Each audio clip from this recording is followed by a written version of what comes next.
Coming up on this Monday edition of Daybreak, the families of the victims of April's ferry disaster say they are not opposed to the recent political agreement on bills related to the sinking, after they were given more of a say on who will lead the investigation.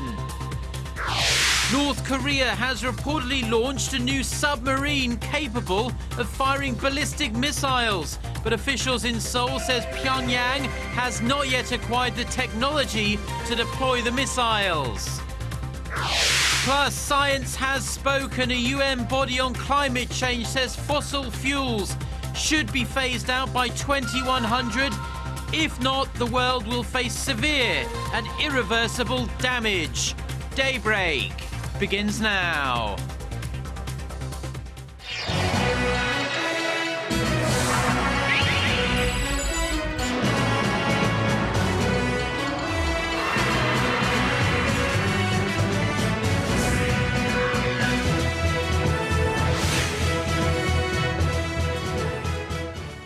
Hello and thanks for joining us. To our viewers around the world, it's 6 a.m. on Monday, November 3rd here in Seoul. I'm Mark Broome and you're tuned in to Daybreak.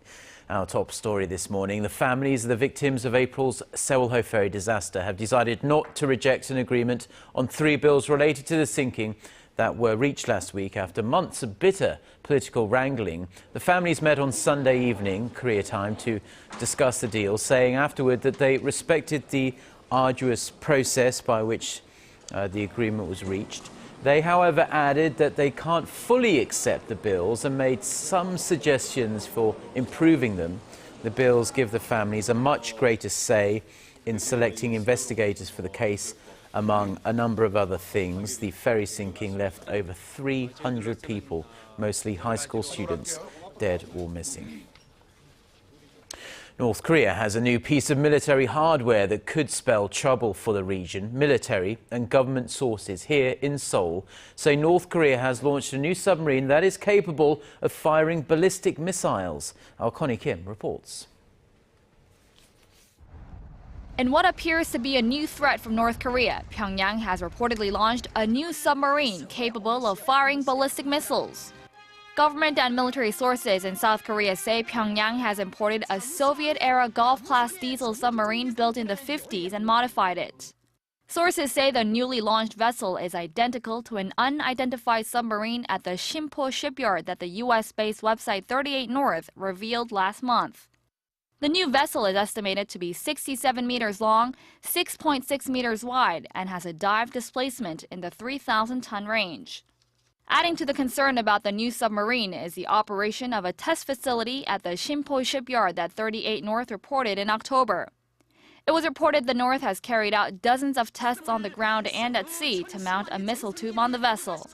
A military source in Seoul says Pyongyang's new submarine will pose a threat if the North completes testing for vertical launch of missiles, estimated to take 2 years at most.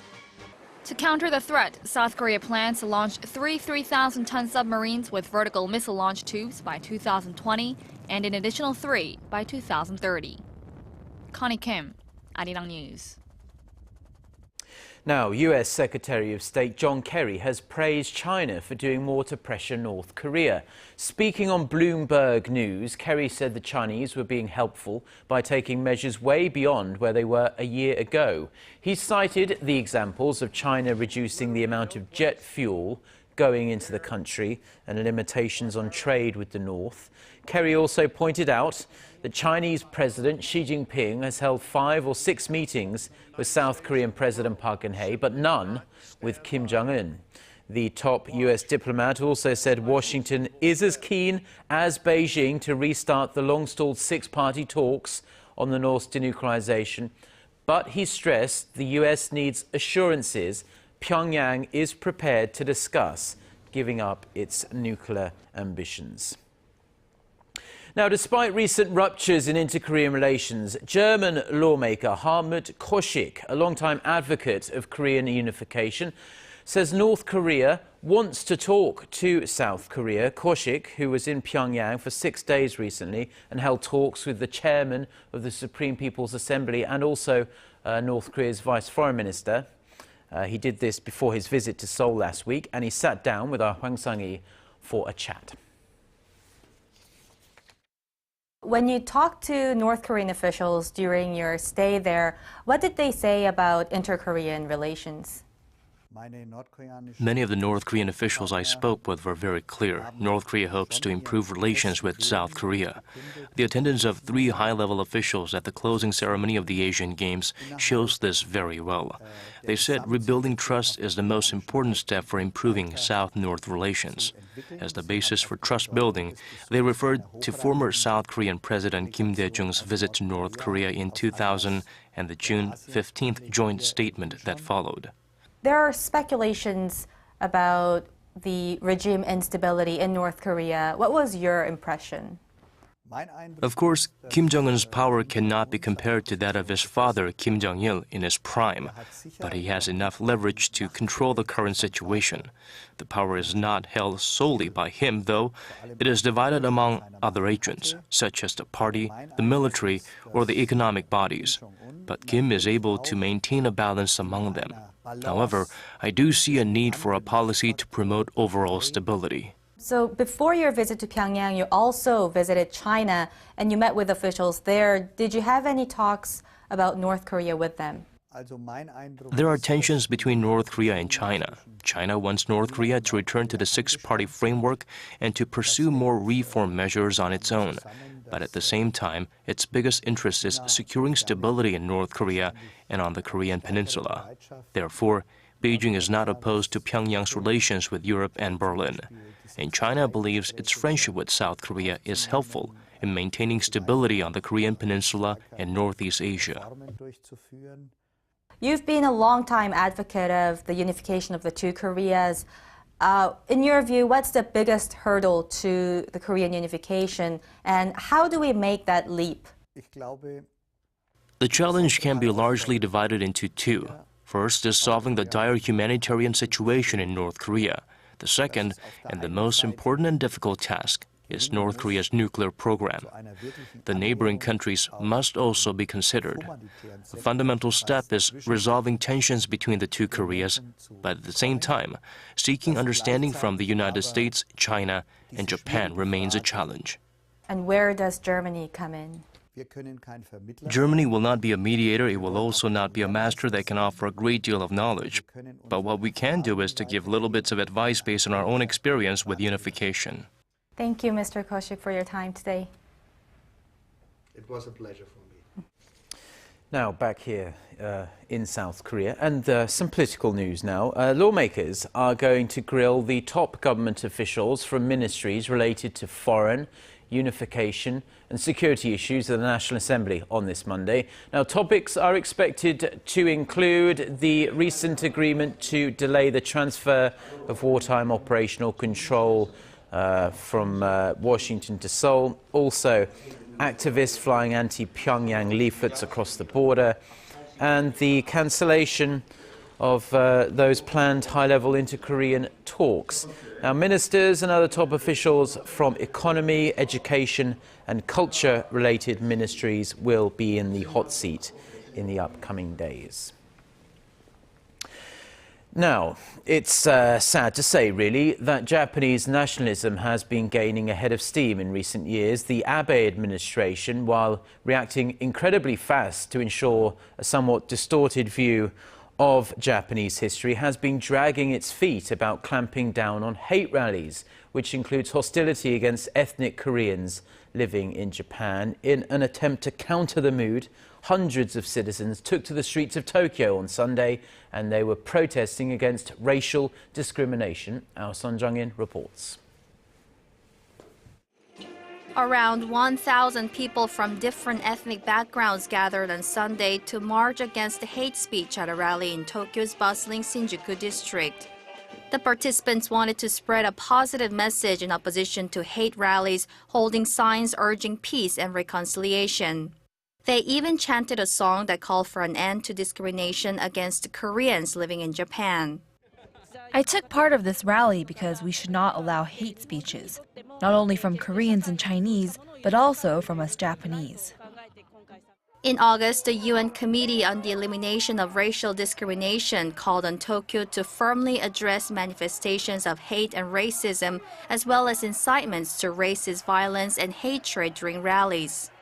However, the ruling Liberal Democratic Party is lukewarm about legislating a law against such rallies under the pretext of the freedom of speech. The opposition Democratic Party of Japan plans to submit a bill that prohibits racial discrimination within this month. Do you know how Japan is perceived around the world? There's a strong belief we are way behind in terms of the human rights issue.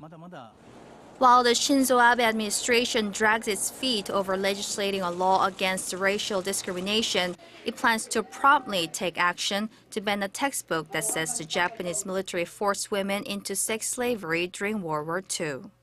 손정인, Arirang News.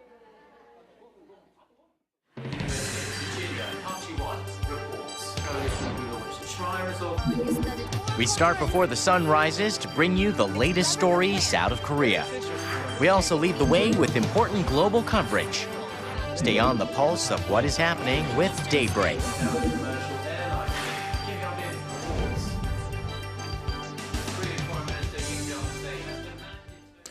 Now, a record number of Chinese tourists visited Korea last month during their week-long National Day holiday, and another wave is expected to arrive this week after the Beijing city government unexpectedly told its citizens to take another week off. Our Kim Min-ji reports. With air pollution reaching hazardous levels in the capital, Beijing has granted its citizens a 6-day holiday as part of a plan to provide visitors to next week's APEC summit with some relief from the smog. Private companies will be free to use their discretion, but public organizations and schools will be shut down from November 7th to the 12th, and cars will be limited on the roads. In light of that, many citizens are planning to use the opportunity to head overseas. Tickets for flights to Korea have jumped threefold to about $1,600, and it's no different for destinations like Japan or Hong Kong. But the price hasn't put potential tourists off, with nearby overseas destinations almost fully booked. Tickets to Korea or Japan during the break have all been sold out. This mini holiday comes just a month after China's National Day holiday in early October. While many Chinese workers are looking forward to another week off, some have been critical of the government for not being able to come up with an appropriate plan for tackling the smog. Kim Min-ji, Arirang News. Now, Korea is poised to have a 17th item added to UNESCO's Intangible Cultural Heritage list.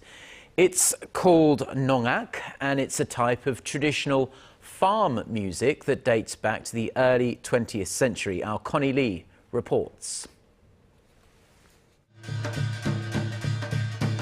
Drums, gongs, parading, dancing, and acrobatic feats. It's all part of what is called Nongak. It's traditional Korean music that was originally performed by farmers in the early 1900s. Scholars say it was first introduced during the Japanese colonization of Korea.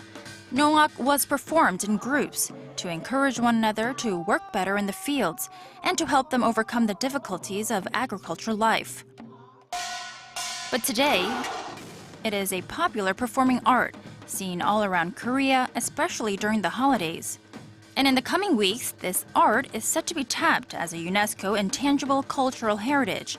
This after a UNESCO deliberative body made a unanimous decision to recommend Nongak. The unanimous recommendation is a very rare case. This is a great opportunity to share with the world the significance of Nongak. In a report on the deliberation, UNESCO says the music is characterized by vitality and creativity, providing performers and audiences with a sense of identity. The final decision will be made at the end of this month during a meeting at UNESCO's headquarters in Paris. Officials, however, say it is most likely that Nongak will be added to UNESCO's Intangible Cultural Heritage list as Korea's 17th item. Others on the list include Korea's folk song Arirang and kimjang, or the making and sharing of kimchi. Connie Lee, Arirang News.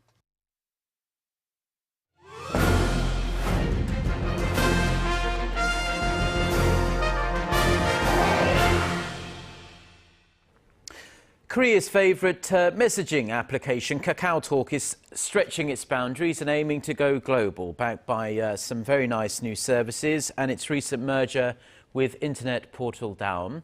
But will this be enough to win over consumers outside of Korea? Our Shin Se-min has this week's Industry Insight. 9 out of 10 smartphone users in Korea use KakaoTalk, the country's #1 mobile messaging service. In Korea, you don't say "I'll text you," you say "I'll KakaoTalk you." But it's not stopping there. The services KakaoTalk offers are expansive and growing all the time. Users can send small amounts of money, go shopping, and even send gifts and vouchers. KakaoTalk is also able to connect small businesses with their customers. Soon, it aims to roll out features that allow users to call a taxi and control their home appliances, and even help drivers find an empty parking spot. We already have a solid platform here at Kakao, but we never stop innovating, and extra features are in the works all the time. By making use of Daum's established portal, we are looking to provide more state-of-the-art services that will eventually be used in our everyday lives. KakaoTalk merged with Korea's second-largest internet portal Daum Corporation this year and went public last month.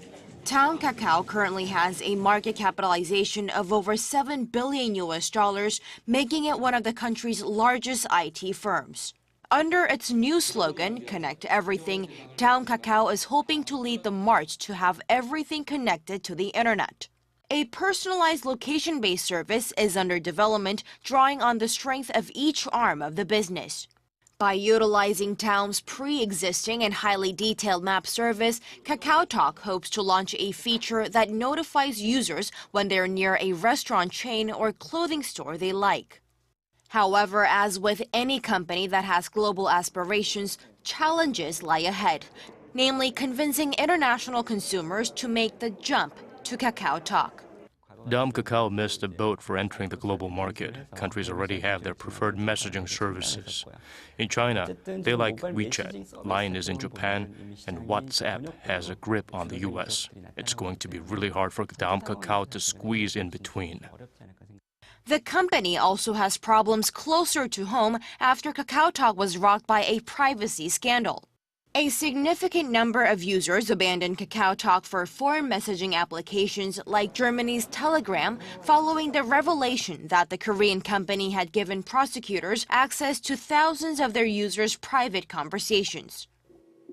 But it's only been a month since Daum and Kakao joined forces, and some say it's too soon to tell whether its success at home will translate into success overseas. Shin Se-min, Arirang News.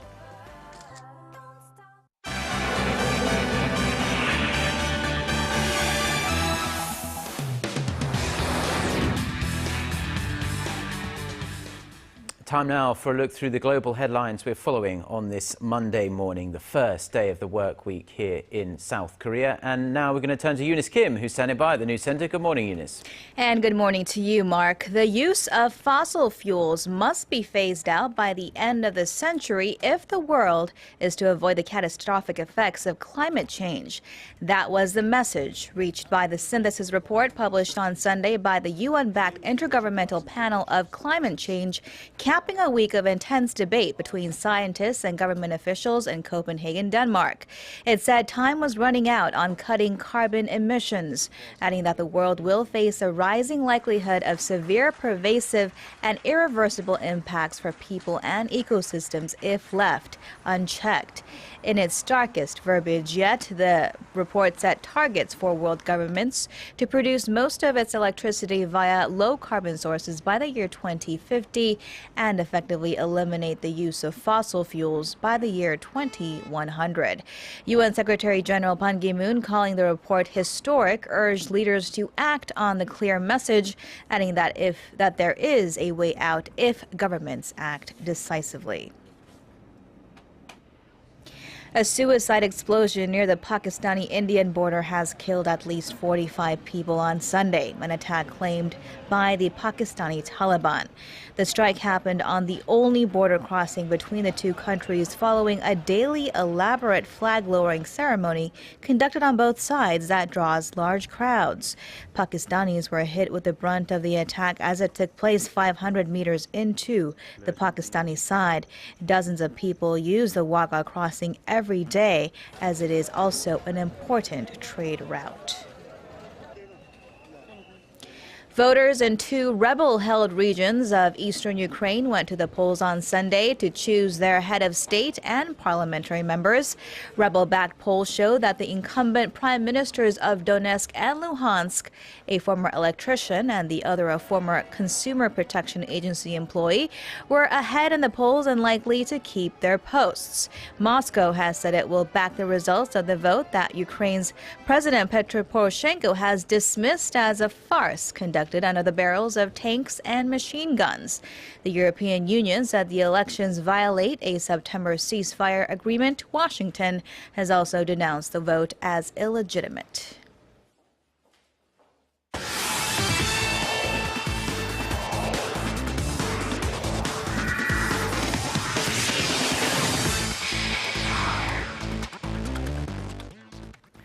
And a good Monday morning to you all as we kick things off in the LPGA, where Park In-bi looked to hold on to her lead at the 2014 Fubon LPGA Taiwan Championship and hopes to defend her #1 world ranking.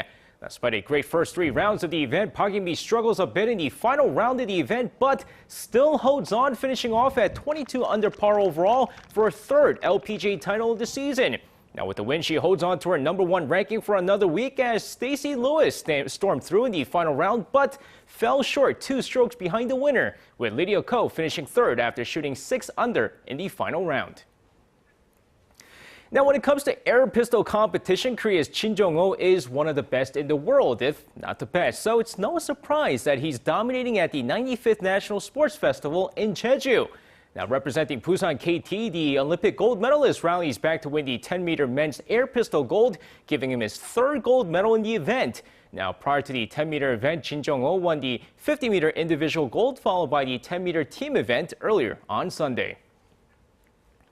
And moving over to some Sunday's K-League Classic action, the Jeonbuk Hyundai Motors beat FC Seoul 1-0 as they're now 1 win away from winning the league title, while Busan I-Park beat Sangju Sangmo 3-2 and Incheon United and Gyeongnam FC drew 1-1.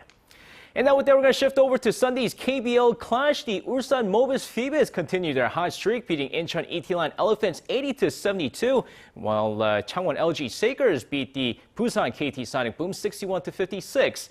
Meanwhile, let's take a look at the highlights between the Jeonju KCC Aegis and the Seoul Samsung Thunders.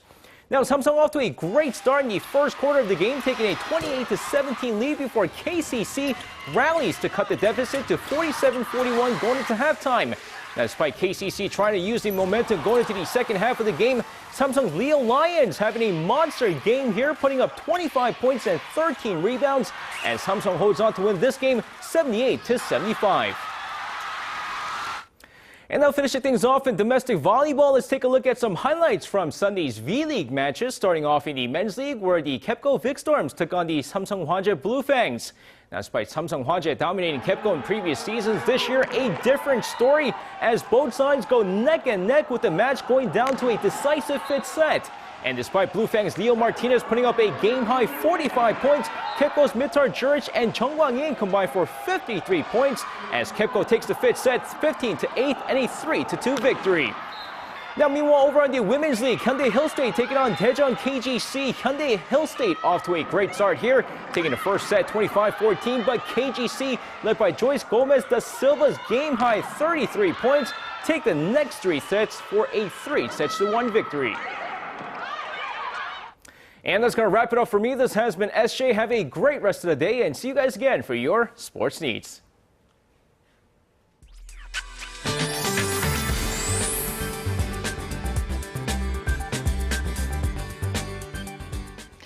Good morning. Well, we'll kick off the first week of November under lots of sun across the nation. So the whole nation will bask under plenty of sunshine throughout the day. But note that the cold wave advisory is in place for some inland areas this morning. Well, it feels like early winter here in Seoul this morning. The lows have plummeted to 4 degrees Celsius, but sensor temperature is only at about 2.5. So be sure to dress warmly today. And this afternoon will remain chilly as well, with highs rising to below 15 in many areas. So with that in mind, let's take a closer look at the readings for today.